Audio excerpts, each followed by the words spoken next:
고린도전서 13장 1절 8절 1절 제가 읽겠습니다.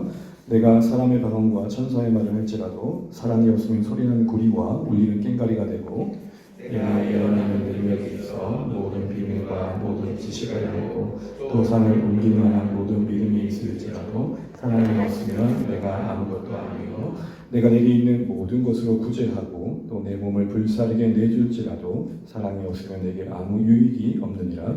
사랑은 오르지 않고 사랑은 온유하며 시기하지 아니하며 사랑은 자랑하지 아니하며 교만하지 아니하며 우리에 행하지 아니하며 자기의 유익을 구하지 아니하며 성내지 아니하며 악한 것을 생각하지 아니하며 이를 기뻐하지 아니하며 주의와 함께 기뻐하고 모든 것을 참으며 모든 것을 믿으며 모든 것을 바라며 모든 것을 견디느니라. 사람은 언제까지나 떨어지지 아니하되 예언도 패하고 바람도 그치고 지식도 패하리라. 아멘. 자리에 앉겠습니다.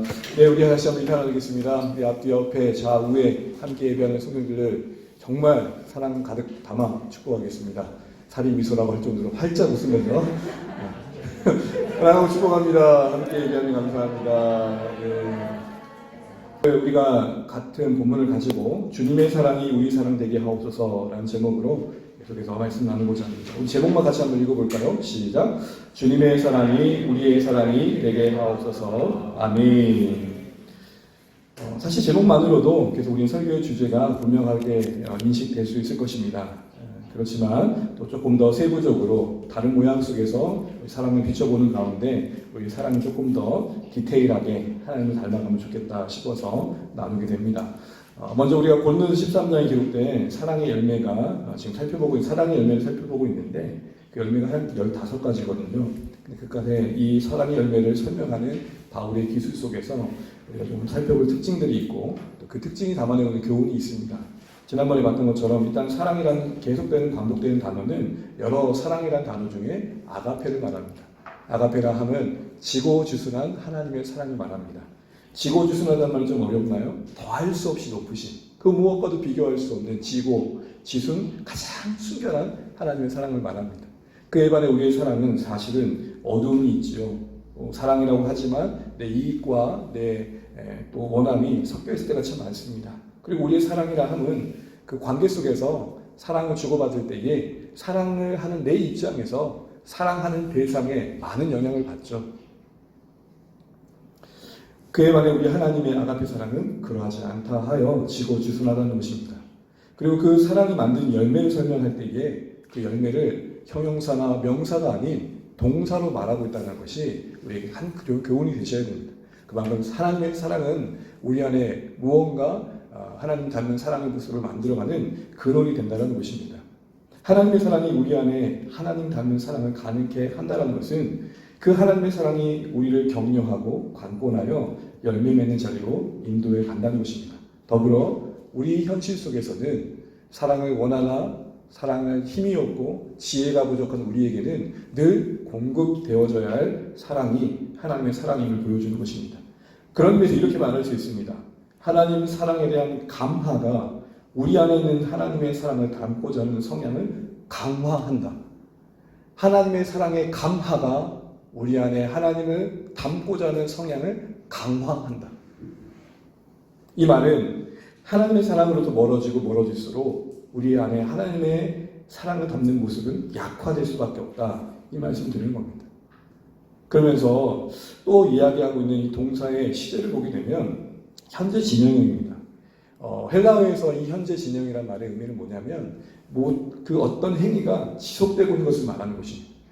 이것을 사랑을 설명할 때 표현하고 있는 것은 결국 우리가 맺어야 할 사랑의 열매가 일시적인 게 아니라 일관되어야 하며 그만큼 우리 안에 인격이 되어야 되며 자연스러워야 된다라는 것입니다. 여러분 기독교의 영성은 여러분 자연스러우셔야 됩니다. 우리가 뭔가 숨기는 것도 어색하지 않고 뭔가 배려하는 것도 어색하지 않고 생활 속에서 자연스럽게 묻어나야 되는 것이죠. 이 자연스러운 생활의 영성과 비교되는 게 뭡니까? 종교 영성이죠. 이건 우리 안에는 없는 이야기니까 간혹 이렇게 어른들이 기도를 하다 보면은 평소 대화 다르게 평소에는 이랬어요 저랬어요 하는데 기도만 하시면 거룩하시고 존귀하시고 위엄 많으신 아버지 하나님 틀렸다는 게 아닙니다. 그렇게 거룩하게 말을 하고 나서는 또 일상에 돌아오면 저는 그거 다른 모습을 산다는 것이죠.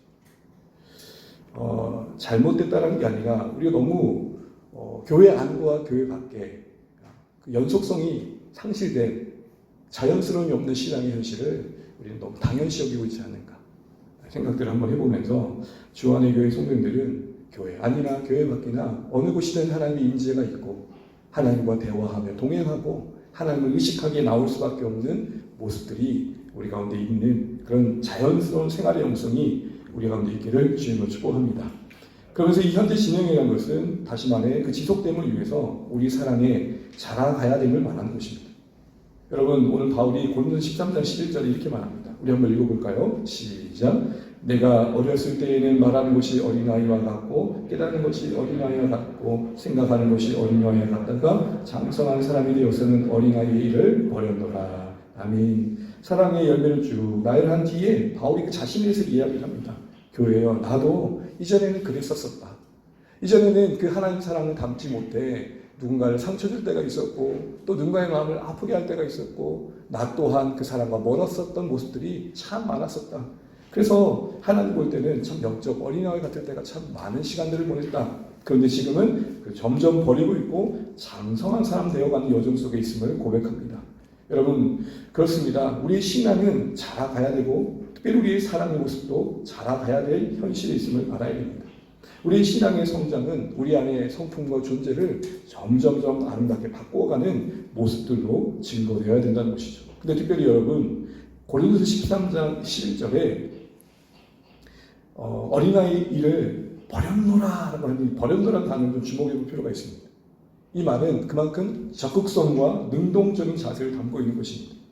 우리의 신앙이 성장하는 만큼 인격도 변화되는 여정은 다만 수동적이지 않으며 나의 노력과 책임과 최선의 애씀이 요구된다는 것이죠. 이 말은 달리 말하면 적어도 우리는 우리의 신앙의 현실 속에 우리의 사랑의 현 주소를 고민할 필요는 있다는 것입니다. 우리 자녀들을 키울 때 언제 답답하십니까? 지금 얘가 최고는 아니어도 보통 수준은 돼야 되는데 그 현실에 대한 개탄이 없는 거죠. 그러면서 하고 싶은 말이 뭐죠? 야, 좀 생각 좀 해라. 너의 위치를 좀. 같은 거라 생각합니다. 하나님 앞에서 우리의 신앙의 현실을 우리가 능동적으로 갖고 간다는 것은 그 출발이 뭡니까? 적어도 우리의 현 주소에 대한, 현 위치에 대한 고민이 있는 것입니다. 이런 의미에서 이렇게 말하는 것을 지양하셔야 될 것 같습니다. 간혹 종종 우리 주변에서 이런 말을 듣습니다. 아유, 저는 원래 그래요. 천성이 그래요.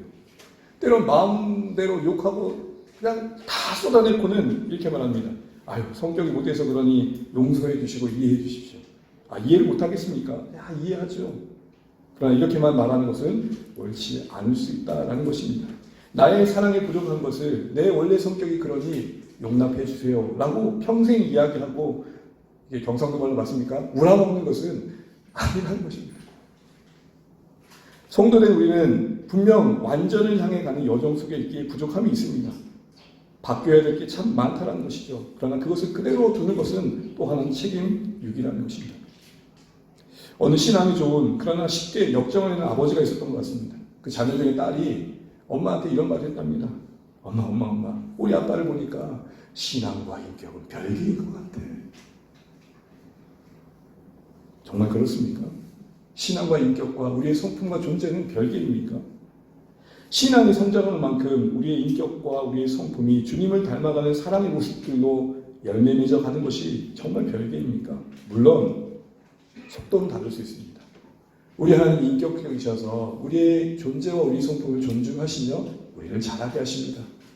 그 안에 넘어짐과 자빠짐은 각자의 인생의 상황 속에서 그 정도가 다를 수 있습니다. 그러나 그럼에도 불구하고 고민이 있어야 되는 것이죠.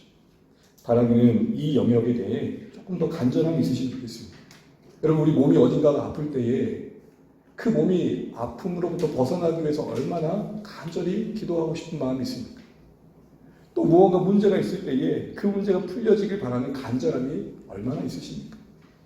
그럼에도 불구하고 그런 몸이 아프고 어려울 때는 그렇게 간절히 기도하는데도 그만큼이나 우리 안에 우리의 성품과 인격이 주님으로부터 멀어진 현실은 얼마나 부둥켜 안고 기도하고 있냐 하는 것이죠. 바울은 어린아이를 버려갔다고 말합니다. 이것은 결국 그 자신에게도 고민이 있었다는 것이죠. 바라기는 사랑의 열매를 배워가는 오늘 이 매주의 여정 속에서 성격 탓, 천성 탓, 기질 탓 하는 것이 아니라, 그러면서 나와는 거리가 있는 이야기로 멀리 두는 것이 아니라 하나님의 사랑의 모습이 무엇이든 비춰주는 이 고린도전서 13장을 살펴보는 중에 내 안에 그 비춰진 가운데 어린아이의 모습이 보인다면 버려가기를 결단하고 그러할 수 있도록 주의 긍휼을 구할 수 있는 우리 사랑하는 주 안에 가족 되시기를 바랍니다. 그러면서 한 걸음 내리는 것이죠. 그리고 서로를 통해서도 그런 변화를 올 수 있길 바랍니다. 이런 면에서 우리가 지난 시간에 오래 처음부터 사랑의 열매를 보고 있는데, 오늘은 온유와 그 뒤에 이어지는 시기, 자랑, 교만에 대한 이야기를 살펴보도록 하겠습니다. 여러분 먼저 고린도서 13장 4절 말씀을 다시 한번 읽어보겠습니다. 시작. 사랑은 시기하지 아니하며, 사랑은 자랑하지 아니하며, 교만하지 아니하며. 아멘. 여러분 지난 시간 우리가 오래 참고의 의미가 뭐였습니까? 한마디로 수용하고 받아들이는 넓은 가슴이었습니다. 때론 손해보고 고통당하고 속상한 일이 생길 때 우리 안에 대갚아주고 싶은 마음이 있습니다. 우리는 은연중에 자연스럽게 다양한 형태의 복수를 하고 여기까지 왔습니다. 그런데 그런 모든 마음을 잠잠케 하고 바라보며 기다리며 참아내주는 자리를 지켜내는 건 그게 오래 참음이었죠. 이를 위해서 우리는 두 가지를 기억하자고 했습니다. 하나님이 우리를 향해서 어떻게 오래 참으신지를 기억하자는 것이죠. 우리가 받은 바 은혜에 대한 깊이만큼이나 이웃 그리고 주변 사람들에 대한 태도와 자세가 달라지기 때문에 그렇습니다. 또한 두 번째는 하나님께서 상대방에 대해 어떻게 용납하고 계신지도 기억하자는 것이죠. 한마디로 우리가 하나님을 대신할 수 없는 자리에 있다는 사실을 알아야 한다는 것입니다. 하나님은 그 인생을 참고 계시고, 그래서 그 인생 위에 비를 주시고 햇빛을 비춰주고 계시는데 내가 무엇이라고 분노와 또 대갚고자 하는 마음으로 그를 바라보겠냐는 것이죠. 그런 오래 참음과 함께 이어지는 온유는 방향이 조금 다릅니다. 여러분 일단 온유라는 의미를 생각해 보면, 온유를 하면 딱 떠오르는 게 뭡니까? 여러분 온유 그러면 어떤 의미가 떠오르신가요? 온유한 남자 그러면 어떤 의미가 떠오르세요? 물론 우리 중에는 없는 것 같아요. 온유한 남자 그러면 어떤 남자가 떠오르세요? 좀 부드러운 남자, 느긋한 남자 뭐 이런 떠오르겠죠. 조용하고 느긋하고 잠잠한. 그러나 여러분 성경으로 하는 온유는 그런 의미가 아닙니다. 이 온유라는 말은 부드럽다라는 표현도 분명 포함되어 있겠지만 원래 언어의 의미는 적극적으로 선행을 하고자 하는 의지입니다. 타인을 향해서 타인이 유익될 만한 것들이 있는 것을 찾고자 하고 그것을 찾는 가운데 적극적으로 그를 세워주고 돕고자 하는 것이죠. 한마디로 말하면 상대방을 성공시켜자 하는 마음이 충만한 상태가 온유입니다. 자신의 부요함을 흘려보내 스스로 가난해짐을 선택하는 기쁨 속에서 타인이 잘됨을 기꺼이 여기는 것입니다. 그러므로 오래 참음이 수용하는 입장에서 넓은 가슴이라면 온유는 우리 안에 있는 부요함이 밖으로 흘러간다는 측면에서 마음의 온기를 전달하는 따뜻한 손길이라고도 할 수 있을 것입니다. 그래서 여러분 NIV 영어 번역에서는 이 온유를 뭐라고 말하면 Love is kind라고 말합니다. 사랑은 친절하다. 이런 온유함이 우리 가운데 있을 때에 누릴 수 있는 유익은 여러분 무엇일까요? 서로를 배려하고 베푸는 그 온유함 속에, 친절함 속에 당연하게 우리는 따뜻함이 무엇인지를 알고 배울 것입니다. 우리 공동체가 이런 온유한 자들이 많아질 때 공동체 안에 그런 온기가 느껴질 것입니다. 또한 이 온유는 서로와 서로의 마음을 열어주고 관계 속에서 치유와 변화를 경험하게도 합니다. 사진 하나 보여줄까요? 여러분 혹시 이서구와 우리 친구들 아시죠? 햇님과 바람. 햇님과 바람이 뭐 하죠? 내기하죠. 어떤 내기를 하죠? 내가 더 힘이 세 하면서 서로 힘자랑을 하다가 나그네 한 사람이 지나갑니다. 그래서 바람이 먼저 자신의 힘을 자랑한다고 불어대는데 그럴수록 나그네는 어떻게 했지요? 여기서 희한한 일이 벌어지고 있어요. 지금 교회 앞에 애들이 눈이 총총해지고 있어요. 어떻게 했죠? 하면서 절대 안 벗으려고 그랬죠. 그러다가 다 햇님 하면서 햇님이 등장합니다. 햇님이 처음부터 바짝 태우지 않고 따뜻하게 하다가 미안한 마음 표현하면서 조금 데필게요 하면서 조금씩 데폈더니 나그네가 아유 이렇게 날씨가 변덕이 하면서 옷을 벗죠. 온기가 완악함을 벗습니다. 온기가 설명할 수 없지만 논리로 설명되지 않은 설명할 수 없는 방법들로 우리 마음을 녹입니다.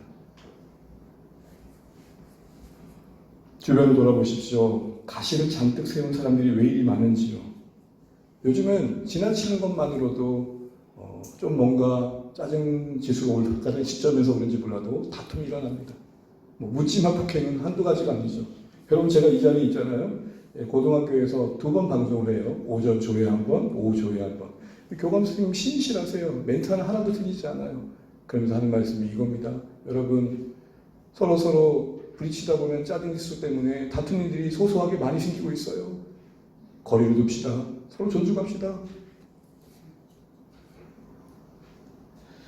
우리의 가시를 잔뜩 세운 이런저런 모양 속에 서로의 입장을 배려하지 못한 채 충돌하고 갈등을 일으킨 경우가 얼마나 많은지요. 사실 여러분 우리는 가시를 품고 살아가는 인생들 아닙니까? 그런데 그런 사람들에게 그리스도인들은 어떻게 와닿아야 될까요? 저는 그 무엇보다도 처음 느껴보는 솜털처럼 그 따뜻한 품이 우리가 되어야 되지 않을까 싶습니다. 그 품에 안겨 그 상처가 회복되어지고 한껏 세웠던 가시들은 스스로 사라지고 치유되어짐을 경험하는 것이죠. 내가 이런 대우를 어디서 받아봤던가.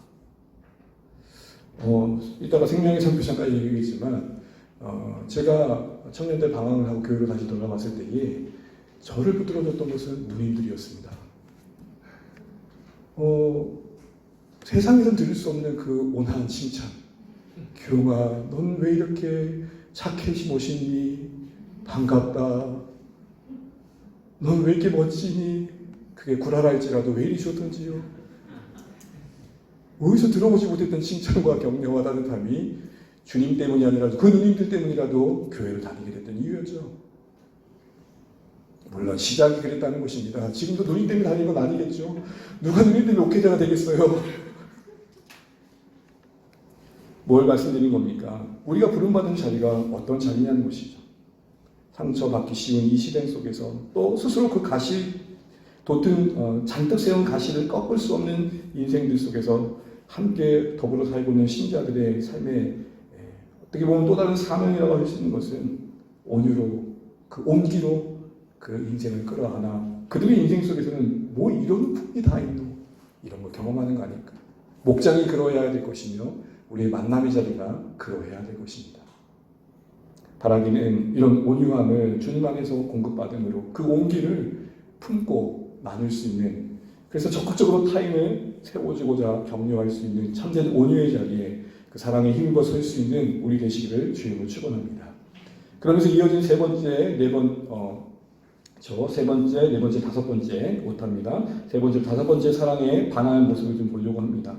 이 표현 속에 우리가 좀 주목해 볼 표현은 아니하며라는 표현입니다. 이제 이후로 한 8번 정도 사랑의 열매를 얘기하면서 앞에서는 오래 참고 온유하라는 긍정적인 표현이었다면 이제 부정적인 표현으로 사랑을 표현합니다.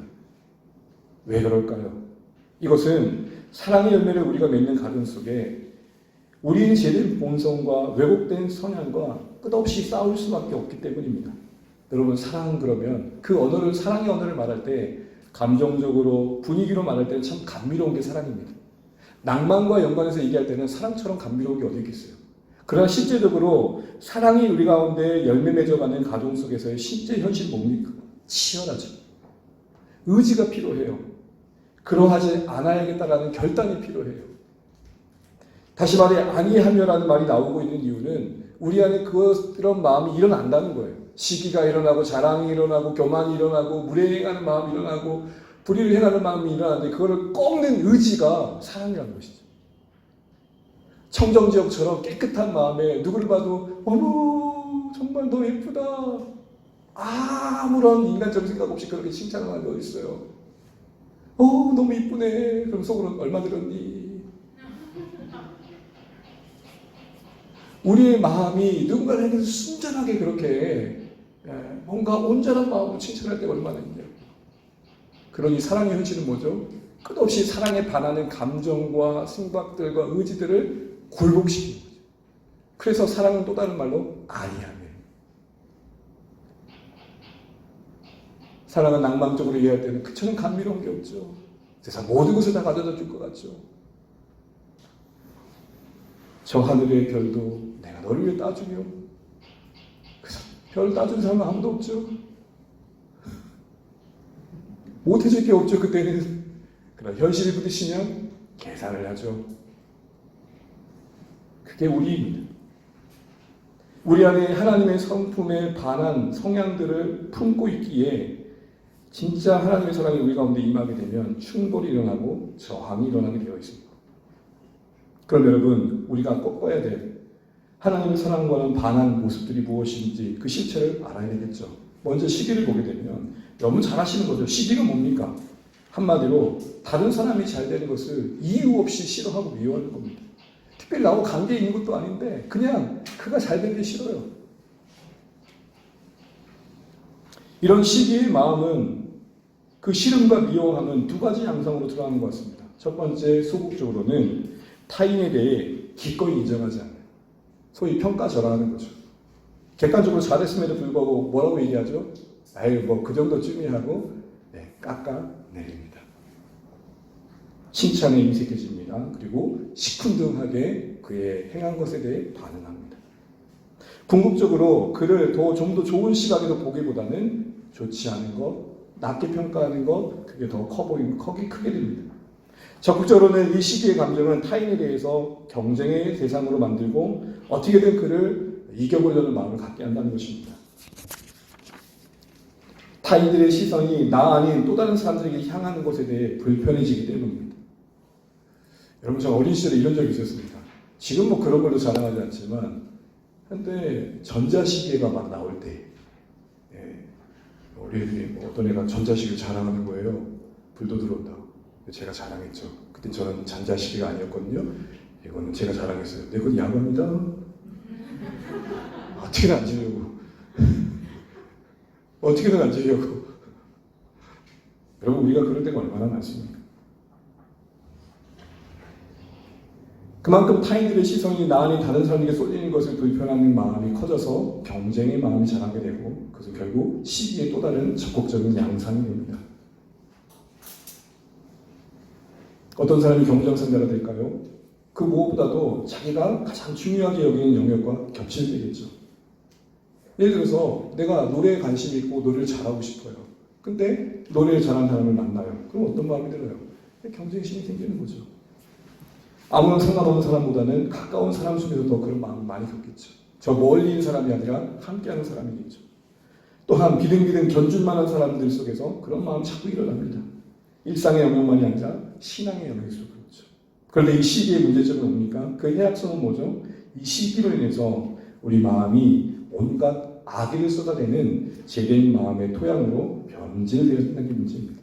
한마디로 시기가 우리 마음을 어그러뜨립니다. 야고보서 3장 16절 읽어보겠습니다. 시작. 시기와 다툼이 있는 곳에는 혼란과 모든 악한 일이 있습니다. 시기가 있는 그곳에 혼란과 악한 일이 일어난다고 말합니다. 실제로 이 시기의 감정은 하나님과의 관계 속에서는 불평을 만듭니다. 감사를 상실케 해요. 내게 주어진 것을 보지 못하고 가리워져 내가 타인보다 갖지 못한 것이 더 커 보이는 것이죠. 이미 주신 것에 고마워한 마음보다는 어느 누군가가 나보다 더 가진 것에 대해서 불만족이 더 커지는 겁니다. 이 마음은 당연스레 상대방을 향한 미움으로 진화됩니다.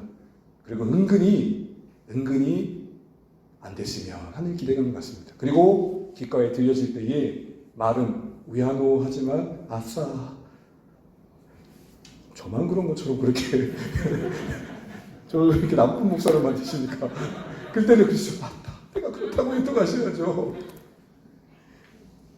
그리고 지나치게 되면 인격적인 사기로 갑니다. 어떤 마음까지 품게 되죠? 어떤 마음까지 괴롭게 품게 돼요? 네가 없었으면 좋겠다. 말은 하지 않지만 제거하고 싶죠. 이 대표적인 예가 뭡니까? 가인. 가인이 아벨과의 관계 속에서 어떤 일이 있었죠? 그 다음이요. 여러분, 교회 여러분, 이제 집중할 시간이에요. 네. 가인과 아벨의 이야기. 인류 첫 살인의 이야기. 가인과 아벨이 형제임에도 불구하고 가인이 아벨을 죽이게 됩니다. 그 중심은 시기심이었죠.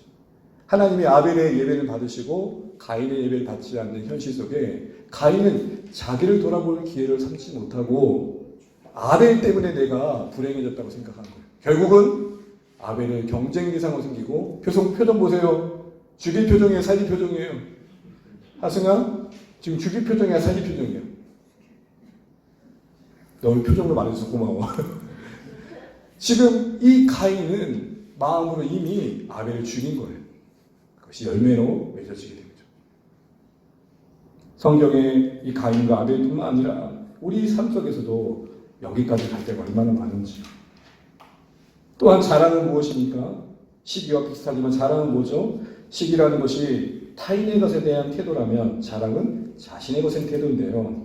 이 자랑은 보통 자기가 한 것에 대한 이야기, 그것을 뛰어넘는 뽐냄을 말합니다. 언어적인 의미로는 페르펠로스라는 단어인데 허용으로 바꿔올 수 있는데요. 이 말의 뜻은 이럴 때 사용됩니다. 부풀려 자랑하는 것. 그러니까 실제는 이방한데 자랑을 목적으로 부풀리는 걸 말해요. 왜 자랑을 목적으로 부풀릴까요? 자신의 사람들 앞에서 와하는 존재로 만들고 싶은 거죠. 사람들이 주목을 끌고 싶은 거죠. 그래서 포장을 해가는 것입니다. 오늘 시대가 이런 가치 속에 자신을 얼마나 포장하는지, 그리고 그것을 이용하여 얼마나 상업행위가 이루어지고 있는지. 그리고 이런 자랑의 형태는 다양하게 드러납니다. 대놓고 부풀리는 사람도 있지만 은근히 자기를 부풀립니다. 은근히 부풀린 경우가 어떤 걸까요? 이건 예니까 이렇게 한번 쉽게 한번 얘기해보죠. 어떤 한 집사님이 그럽니다. 아이고 무릎이야, 아이고 무릎이야. 아 왜?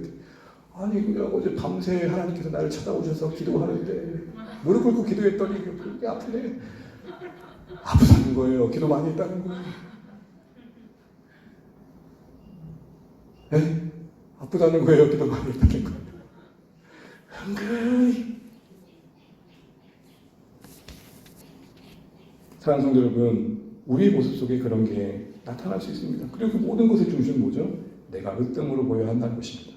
시기나 자랑이 각각 다른 방향으로 향하고 있지만 같이 가는 이유는 그 중심에 자신을 드러내고자 함이 함께 있기 때문입니다.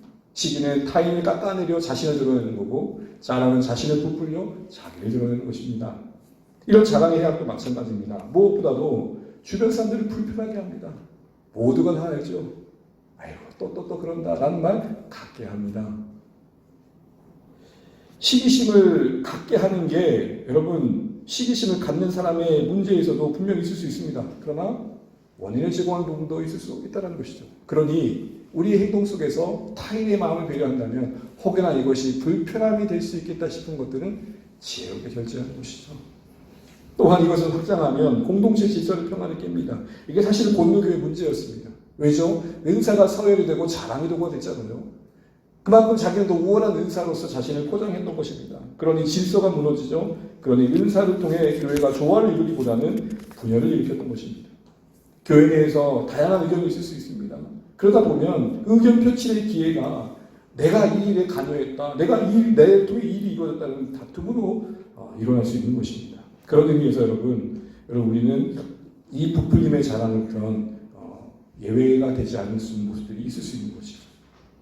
그런데 여러분 이제 말씀을 맺어가면서 이 시기와 자랑이 다음에 언급된 게 뭡니까?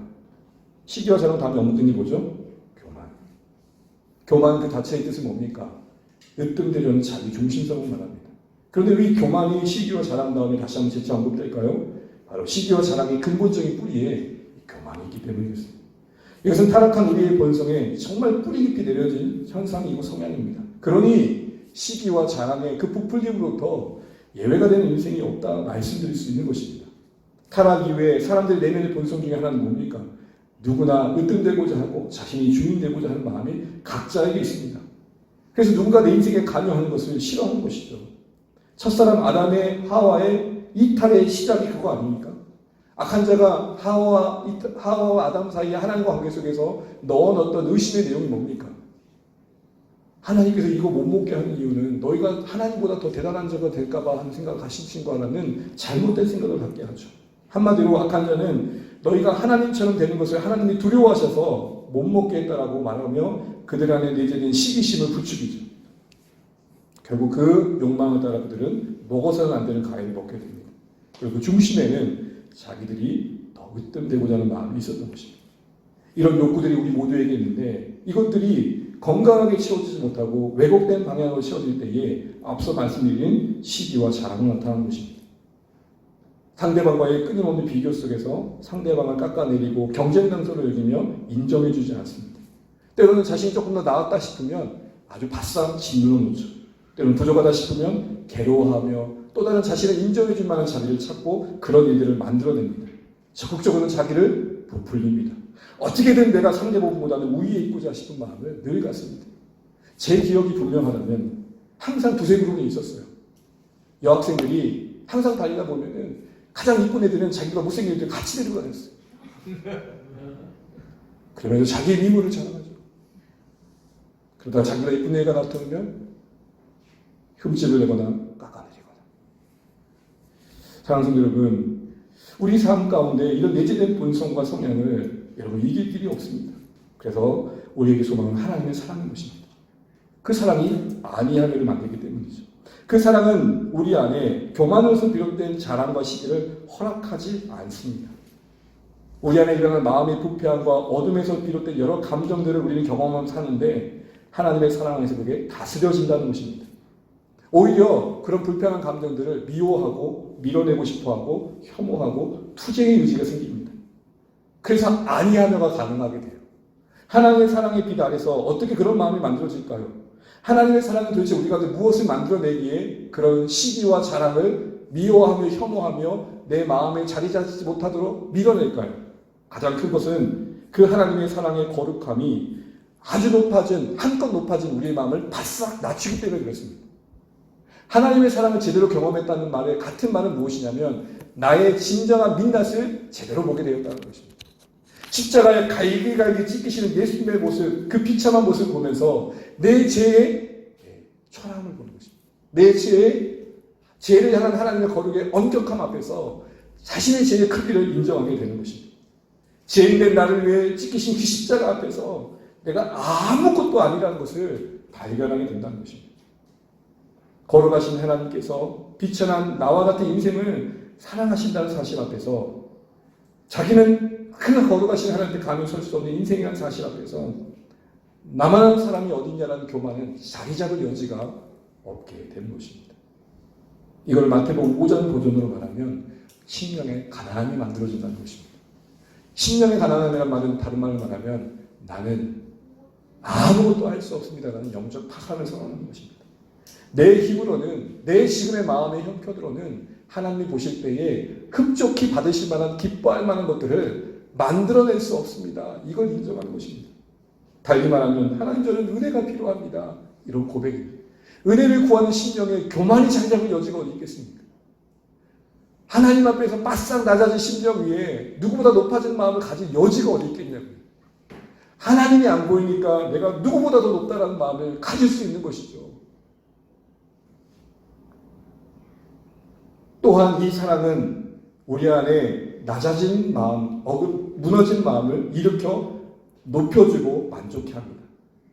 우리를 자고하게 한다는 게 아니라 나를 나로서 사랑하게 만듭니다. 여러분 저는 개인적으로 교만보다 사실은 스스로를 초라하게 여기는 이 마음이 더 힘겨운 것 같습니다. 여러분 사람을 도와봐도요. 교만한 사람 돕는 건 쉬워요. 야 좀 겸손해 하면 돼요. 그런데 아주 낮아진 사람 돕기가 쉽지 않아요. 예를 들어서 나 정말 잘하는 것 같아. 진짜 말하는 것에도 불구하고 에이 그러지 마세요. 목사님 괜히 그렇게까지 드실 필요 없어요. 아니 너 진짜 잘한다니까. 아유 목사님 괜히 그러지 마세요. 환장하는 거죠.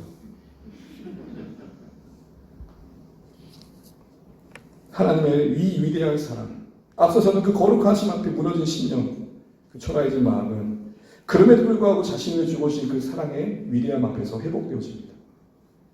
나라는 존재를 그대로 품을 수 있는 용기가 생깁니다. 아무것도 아닌 나를 위해 위대한 희생을 감당하신 그 사랑 앞에서 아니 창조주이신 그분께서 나를 위해 자신을 던지셨다고? 내가 도대체 뭐라고? 이 가치의 선언 앞에 몸소리치면서 자신의 인생을 재조명하게 됩니다. 나라의 한 인생을 위해 절대적인 사랑을 쏟으신 하나님의 사랑 앞에서 자신의 가치를 재발견하게 됩니다. 여러분, 하나님의 사랑은 패키지 사랑이 아닙니다. n분의 1 사랑이 아니라고요. 하나님은 내 인생이 홀로 지구상에 혼자 있었다 할지라도 그 십자가를 지셨을까요? 안 지셨을까요? 지셨을 것입니다. 지셨다고 말씀하십니다. 인구가 60억이니까 하나님의 그 사랑이 60분의 1이 되는 게 아니라 모두에게 동일한 무게감으로 하나님 그 사랑을 나타내 주셨다는 것입니다. 쏟으셨다는 것입니다. 그게 우리 가슴팍에 팍 와닿을 때 우리는 다른 사람들로부터 초라하게 됐던 자신을 애써 그냥 품는 정도가 아니라 기꺼이 끌어안고 사랑하게 됩니다. 여전히 부족하고 여전히 초라한 자리에 있지만 자신의 인생의 가치를 재확인하게 됩니다. 그리고 주님이 주신 존재감으로 그 마음을 품고 살아가게 됩니다. 어떻게든지 상대방보다 더 나아져야 된다는 그 압박감에서 자유로워지고 누군가로부터 인정을 받아야만 부유하게 됐던 그 의존적 자존감이, 그 가난한 마음이 깨어집니다. 박수를 받아야만 살만난다고 생각하는 사랑하는 여러분, 그거보다 더한 사랑으로 우리를 위해 자신을 내어주신 하나님의 사랑을 기억하십시오. 고작 그 박수 하나에 우쭐대는 마음보다 온 우주의 하나님께서 우리를 위해 내어주신 그 사랑을 귀한 바가 있겠습니까? 결국 그 사랑은, 그 위대한 사랑은 초라한 우리를 부둥켜 안고 일으켜주고 그 어떤 열등감도 자리 잡지 않도록 도와주십니다. 한 사람 한 사람을 향해 십자가 그 사랑의 전부를 우리 모두에게 주셨다는 그 사랑이 왜 이리 더 큰지요. 이 사랑을 받아본 인생들은 변화를 경험합니다. 삭개오가 그 대표적인 얘기입니다. 그 다음에요, 방송팀, 그 다음에요. 여러분, 누가복음 19장에 보게 되면 삭개오 얘기가 나와요. 여러분, 누가복음 다른 복음서와 틀리게 한 인생 개인을 향해 찾아가신 예수님의 발걸음이 많이 나와요. 특별히 삭개오라는 이야기가 누가복음에 나오는데, 이 삭개오는 사람은 어떤 사람이죠?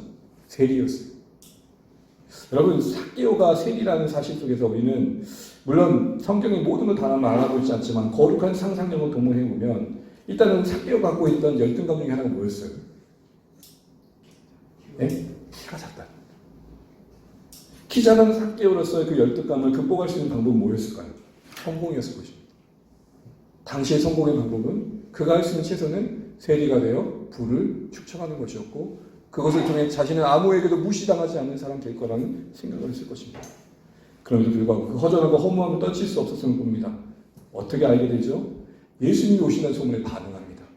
여러분, 내가 괜찮은데 예수님이 들리겠습니까? 내가 살만한데, 내 힘으로 살만한데 예수님이 들릴까요? 그런데 삭개오는 예수님이 궁금해집니다. 왜죠? 가난하다는 것입니다. 그래서 무리가 지어져서 예수님을 볼 수 없으니 대충 예상되는 경로에 그 나무에 올라가 예수님을 봅니다. 그런데 이 웬일입니까? 전혀 생각하지 않는 일들이 일어납니다. 예수님이 누구를 부르죠? 삭개오를 부릅니다. 그리고 온유한 음성으로, 삭개오야, 내가 너의 집에 오늘 유하여야겠다. 와, 이게 삭개오를 바꿉니다. 부와 명성으로 그 초라함을 감추려고 했던 몸부림을 다 내려놓고 그의 어떻게 보면 가림막과 같았던 부를 다 가난한 자들에게 내려놓습니다. 뭔 말이죠? 이제는 내가 이걸로 내 인생을 말하지 않겠다. 이제는 내가 누구보다 더 많은 돈을 가지고 있는 것으로 우쭐대지 않다. 나는 예수님의 초청받은 인생이다. 희한하지만 하나님의 이 깊고도 세밀한 사랑을 경험했던 인생들, 십자가에 자신을 찢고 쏟으신 사랑이 n분의 1이 아니라 내가 홀로 있었다 하시라도 쏟으셨을 사랑임을 아는 인생들, 그 절대적인 위엄과 그 위대한 사랑 앞에 하나님을 만난 인생들은 하나님 앞에 자신의 존귀함을 깨닫고 소중함을 깨닫고 다른 그 무엇으로 말하려고 하지 않고 그 사랑 안에서 회복되었습니다. 나는 하나님의 작품이다. 상품이 아니라 작품이다.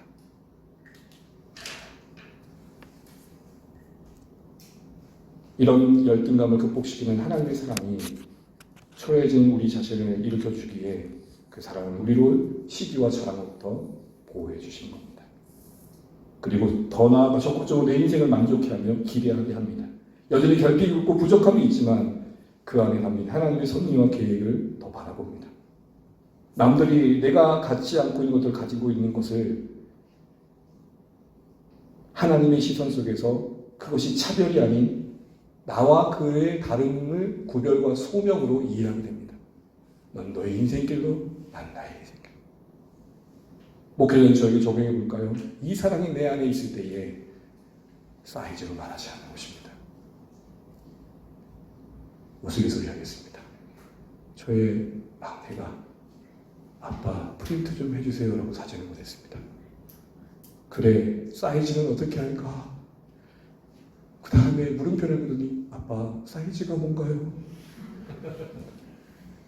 크기. 어떤 크기로 종이의 인생을